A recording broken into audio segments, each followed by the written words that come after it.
తెలంగాణలో మంత్రివర్గ ప్రక్షాళనకు రంగం సిద్ధమవుతోంది. ప్రభుత్వం ఏర్పాటై 2.5 ఏళ్లు పూర్తవుతూ ఉండడం, పలువురు మంత్రుల పనితీరుపై అసంతృప్తి, హామీ పొందిన వారికి అవకాశం కల్పించడం లక్ష్యంగా మంత్రివర్గ పునర్వ్యవస్థీకరణకు ఏర్పాట్లు జరుగుతున్నట్టు తెలిసింది. ముఖ్యంగా 2 మంత్రులకు ఉద్వాసన పలికి కొత్త వారికి అవకాశం ఇస్తారని, నిబంధనల మేరకు అవకాశం ఉన్న మరో మంత్రి పదవిని భర్తీ చేస్తారని విశ్వసనీయ వర్గాలు చెబుతున్నాయి. 2 వారాల్లో ఈ వ్యవహారం ఓ కొలిక్కి రావచ్చని, జూన్ 2న రాష్ట్ర అవతరణ దినోత్సవం నాటికి 3 కొత్త మంత్రులు కొలువుదీరే అవకాశం ఉందని పేర్కొంటున్నాయి.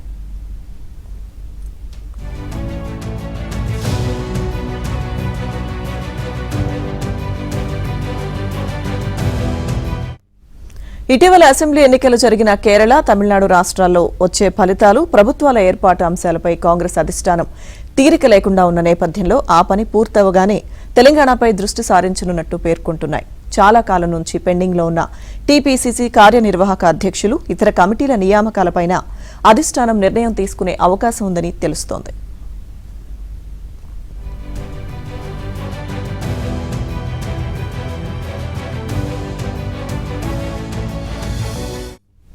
ఇటీవల జరిగిన 5 రాష్ట్రాల అసెంబ్లీ ఎన్నికల్లో కేరళ, తమిళనాడులపై కాంగ్రెస్ ఆశలు పెట్టుకుంది.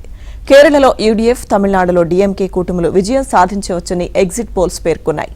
మే 4న ఎన్నికల ఫలితాలు వెలువడనున్నాయి.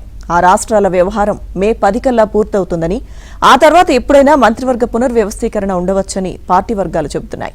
కేరళలో ఏఐసీసీ ప్రధాన కార్యదర్శి కేసీ వేణుగోపాల్, మరో 2 సీనియర్లు సీఎం రేసులో ఉన్నారు. ప్రస్తుతం తెలంగాణ కాంగ్రెస్ వ్యవహారాల్లో కేసీ వేణుగోపాల్ కీలకంగా వ్యవహరిస్తున్నారు. ఆయనను సీఎంగా ఎంపిక చేస్తే నూతన సంస్థాగత వ్యవహారాల ప్రధాన కార్యదర్శిని నియమించాల్సి ఉంటుంది. అదే జరిగితే తెలంగాణలో మంత్రివర్గ ప్రక్షాళన కాస్త ఆలస్యం కావచ్చని అంటున్నారు.